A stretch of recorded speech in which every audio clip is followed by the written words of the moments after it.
Salut les amis, bienvenue sur Série Club Plus, la chaîne dédiée au résumé de vos telenovelas préférées. J'espère que vous allez tous bien et que la santé est au rendez-vous. Quant à moi, ça va super. Dans cette vidéo, je vais vous faire le résumé de l'épisode 85 et 86 de votre série préférée Sœurs de sang.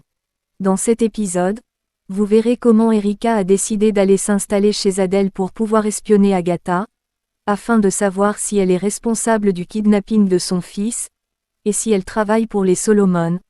Alors restez bien jusqu'à la fin pour être sûr de ne rien rater. L'épisode commence avec Debbie qui arrive à la veillée funéraire organisée pour Jolo. Carrie la remercie d'être là. Debbie dit que même après tout ce qui s'est passé, elle considère Erika comme sa fille.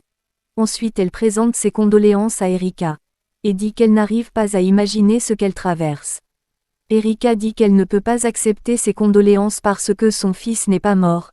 Debbie dit qu'elle sait que ça peut être très dur de perdre ses enfants parce qu'elle a aussi perdu les siens. C'est douloureux mais on doit accepter le fait que dans notre vie il y a des choses qu'on ne peut pas contrôler. Norman l'approche et Debbie demande si c'est gênant pour lui de voir sa femme et sa maîtresse au même endroit ensemble. Ensuite elle dit à Adèle qu'elle a du mal à croire qu'elle a déjà oublié ce qu'elle a appris à la maternelle. Si elle veut emprunter quelque chose qui n'est pas à elle, elle devrait demander la permission du propriétaire d'abord. C'est ainsi qu'une femme décente devrait se comporter. Adèle dit qu'elle peut supporter toutes ces insultes, même les plus blessantes. Mais si elle avait même la moindre décence, elle devrait savoir que ce n'est ni le bon endroit, ni le bon moment pour parler de ce genre de choses. Debbie dit qu'elle pense qu'ils ont besoin d'un peu d'intimité en famille, alors elle s'en va. Norman la rattrape et dit qu'il sait qu'elle est venue ici parce qu'elle est toujours en colère. Mais elle en a le droit parce qu'il lui a causé du tort. Alors il lui présente ses excuses. Il regrette vraiment ce qu'il a fait et lui demande de lui donner une autre chance. Debbie dit qu'elle ne sait pas si elle peut encore lui pardonner.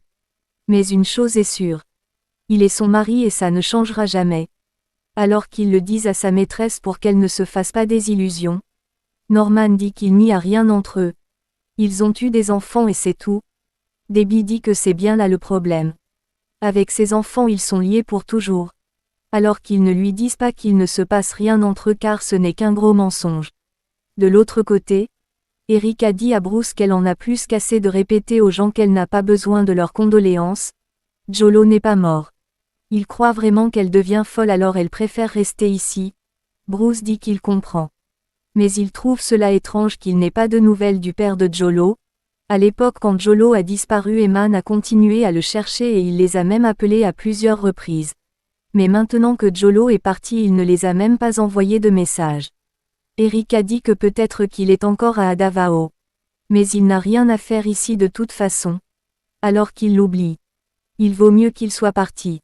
De l'autre côté, Debbie fait à manger pour tous et invite sa famille à la rejoindre à table. Rosemary dit qu'elle est un cordon bleu.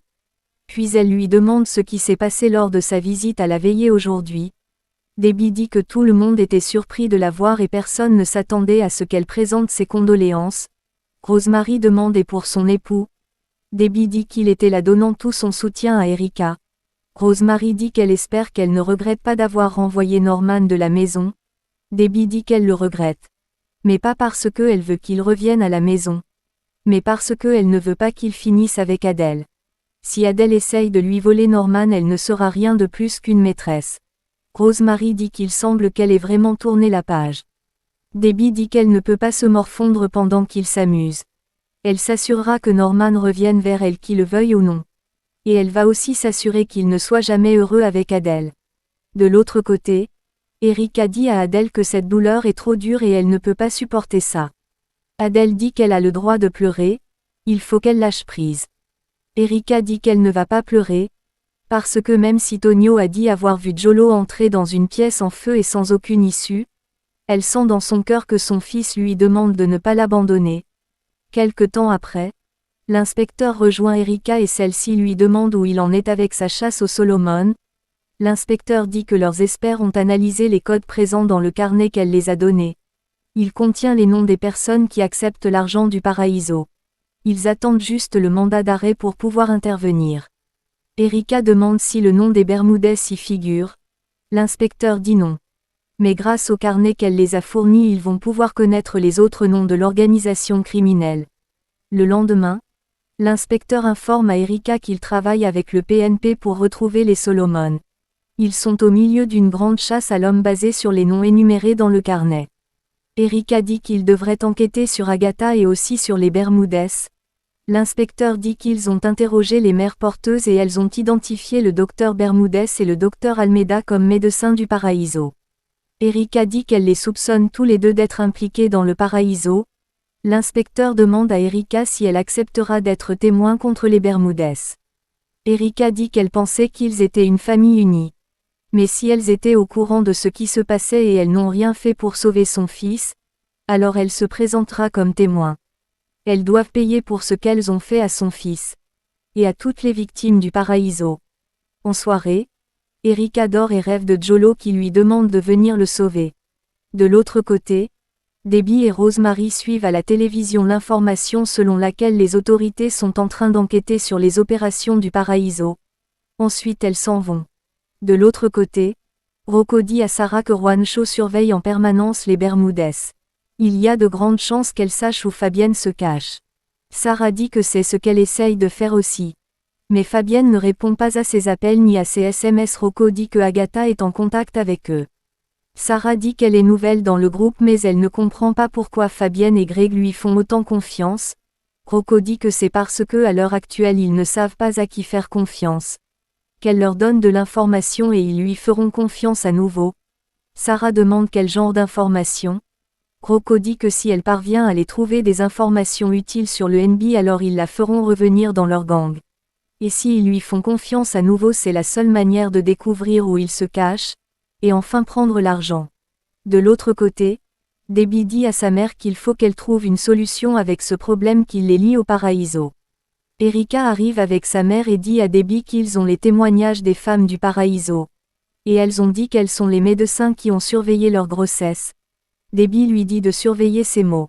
Elle ne sait pas de quoi elle parle. Erika dit qu'elles ont toujours su que les Solomon en avaient après elle à cause du carnet. Elle savait qu'ils dirigeaient une organisation criminelle. Elle savait qu'ils avaient Jolo mais elles n'ont rien dit. Rosemary demande comment elle peut oser. Après avoir pris soin d'elle et son fils elle ose lancer ces accusations scandaleuses. Elles n'ont rien à voir avec l'enlèvement de Jolo et elles n'ont pas de compte à lui rendre. Adèle dit qu'il n'est pas trop tard pour elle de faire ce qui est juste. Pourquoi ne pas dire tout ce qu'elles savent pour qu'ils puissent enfin attraper tous ces criminels? Debbie dit qu'elle est tellement hypocrite. Qu'elle travaille d'abord sur elle-même. Rosemary dit qu'elle devrait partir avant qu'elle ne les jette tous les deux dehors. Erika dit que si c'est vrai qu'elles sont impliquées avec les Solomon dans ce qui est arrivé à son fils, elle oubliera qu'ils ont été une famille et elle s'assurera qu'elle paye pour tout ce qu'elles ont fait. Ensuite elle s'en va. Carrie demande à Debbie de lui dire la vérité. Sont-elles vraiment impliquées dans le Paraíso? Rosemary dit que c'est vrai. Elles étaient médecins au Paraíso avant. Elles ont formé quelques médecins pour le processus de fécondation in vitro. Mais elles ne savaient pas qu'ils avaient des activités illégales. Debbie dit que sa mère a raison. Elles ignoraient qu'ils étaient impliqués dans la traite des êtres humains. Carrie dit que ce n'est pas légal et c'est pour cela qu'ils n'offrent pas ces services ici à leur hôpital. Rosemary dit qu'il n'y a rien de mal à cela. Carrie dit que Erika avait raison. Pendant tout ce temps, elle connaissait les Solomon. Elle savait qu'ils en avaient après Erika mais elles n'ont rien fait. Debbie dit qu'elles l'ont protégée. Sans elle Erika serait déjà morte. Elle n'a fait que son travail de médecin parce qu'elle voulait aider ses parents qui ne pouvaient pas avoir d'enfants. Peut-être qu'elles ont fait des erreurs ou pris des mauvaises décisions. Mais maman et elle ne sont pas des criminels. Carrie dit qu'elle ne sait pas quoi croire, ou qui croire. Elle n'est plus sûre de rien. Ensuite elle s'en va et Debbie se met à pleurer. De l'autre côté, Erika dit à Adèle qu'elle sait qu'ils pensent tous qu'elle est devenue folle. Mais elle sent que Jolo est toujours en vie. Et jusqu'à ce qu'elle n'aura pas vu le corps de son fils de ses propres yeux, et tant qu'elle n'aura pas trouvé la preuve que son fils est vraiment parti, elle ne perdra jamais espoir. De l'autre côté, Debbie dit à sa mère que le regard de Carrie était plein de déception et ça va la hanter pour toujours. Rosemary dit qu'ils n'ont rien compris à la nature du Paraíso. Mais elle sait très bien qu'elle a lancé le Paraíso pour fournir un service que les hôpitaux d'ici ne pourront jamais offrir. Debbie dit qu'elle le sait. Mais à quel prix? Les activités illégales de ses partenaires sont déjà dévoilées et elles pourraient perdre ce pourquoi elles ont travaillé si dur. Le pire c'est que maintenant elle est méchante aux yeux de Carrie. Rosemary dit qu'elles vont s'en remettre de tout ça. De l'autre côté, Adèle propose à Erika de rester avec eux pour le moment. Car il y a beaucoup trop de souvenirs de Jolo chez Tonio. Et elle risque d'avoir du mal à s'en sortir. Ligaya dit à Erika que Adèle a raison. Elles savent qu'elle a beaucoup d'amis qui l'aiment, mais rien ne vaut le soutien de la famille. Erika dit que vivre sur le même toit que Agatha c'est vraiment pas une bonne idée. Ligaya dit que c'est peut-être ce qu'il les faut pour se réconcilier. Erika aperçoit Agatha causer au téléphone discrètement et dit à Ligaya qu'elle a raison. Elle devrait peut-être rester ici pour tout arranger avec elle. Quelque temps après, Erika prend ses affaires chez Tonio et dit qu'elle va aller vivre chez Adèle. Carrie dit que si elle veut être loin de cette maison où tout lui rappelle Jolo alors pourquoi elle ne vient pas rester dans son appartement. Tonio dit qu'elle a raison. Quand Erika est avec Agatha tout ce qu'elles font c'est se battre. Au lieu de se remettre de la perte de Jolo elle sera encore plus stressée. Erika dit qu'elle ne fait pas ça pour elle. Elle fait ça pour Jolo. Agatha les cache quelque chose. Elle ne sait pas encore ce que c'est mais elle a le sentiment que ça a à voir avec Paraíso. Si elles vivent sur le même toit, il y a de grandes chances qu'elle découvre ce que c'est. C'est pourquoi elle déménage. Carrie dit qu'elle est en deuil et elle cherche quelqu'un à blâmer pour ce qui s'est passé. Erika dit qu'elle rêve de son fils chaque nuit. Elle a besoin de connaître la vérité, sinon elle pourra vraiment devenir folle. Carrie dit que si c'est vraiment ce qu'elle veut et qu'elle a pris sa décision alors elle vient avec elle. Parce que elle aussi veut connaître la vérité à propos d'Agatha, Debbie et Mamie. De l'autre côté, Juancho dit à Rocco qu'ils sont à court de ressources. Rocco dit que c'est pour cela qu'ils ont besoin de l'argent du Paraíso. Ensuite il entend Jolo crier qu'on le fasse sortir de cet endroit. Ceci le met en colère et il lui dit de la fermer. Ensuite il dit à Juancho de faire taire ce gamin. Celui-ci dit qu'il va s'en occuper. Rocco dit que ce gamin le tape sur les nerfs. Il le rend fou. Juancho lui dit de ne pas s'inquiéter. Sarah et lui vont mettre la main sur les Solomon. Et une fois qu'ils l'auront trouvé ils sauront où ils ont caché l'argent. De l'autre côté, Agatha arrive où les Solomon se refugent et elle demande à Greg comment va Fabienne. Greg dit qu'il lui donne des sédatifs de temps en temps pour que ses blessures guérissent plus rapidement. Ensuite il dit qu'il a besoin qu'elle récupère sa fille Jimmy à l'hôpital pour qu'il puisse s'enfuir avec elle. Agatha dit qu'il peut compter sur elle. Greg dit qu'il veut aussi qu'elle leur rapporte chacun des mouvements de Erika et du NB. Agatha dit que ça pourrait être assez difficile. Parce que Erika se méfie d'elle. Greg dit qu'il sait que Erika est sa sœur, mais elle est de leur côté maintenant. Et ça veut dire qu'ils sont sa famille. Et il veut qu'elle lui prouve qu'il n'a pas fait une erreur en lui faisant confiance. Agatha dit qu'il peut compter sur elle. Quelque temps après, Agatha rentre chez elle et aperçoit Erika arriver avec ses bagages. Alors elle demande à Adèle si ces deux-là vont vivre avec elle. Adèle dit que ça serait beaucoup mieux si elles peuvent vivre ensemble maintenant. Carrie dit que c'est juste temporaire, elle le fait seulement pour Erika. Agatha dit que si cette femme a vraiment besoin de leur soutien, alors elle devrait aller lui chercher un miroir pour qu'elle ait une autre sœur avec elle. Comme ça fera des triplets. Erika dit qu'elle ne veut pas d'elle ici parce que chaque fois qu'elle la voit sa conscience la fait souffrir. Parce que elle sait ce qui est arrivé à son fils. Agatha dit qu'elle peut croire ce qu'elle veut. Elle n'en a rien à faire. Elle devrait plutôt s'en vouloir parce que c'est de sa faute si elle n'a pas voulu prendre soin de son fils. Elle est une mauvaise mère. Elle est une personne horrible et ce qui est arrivé à son fils est dû à son karma. Erika se jette sur elle et se met à lui tirer les cheveux. Adèle leur demande d'arrêter de se battre. Elles sont une famille. Agatha dit qu'ils ne sont pas une famille. Parce que quand c'est le cas on n'abandonne pas l'autre quand il a besoin d'aide. Quoi qu'il arrive Erika est une sœur qui ne lui sert vraiment à rien. De l'autre côté, Rosemary dit à Debbie qu'elle suppose que Adèle doit être tellement heureuse maintenant qu'elle a retrouvé ses chères filles.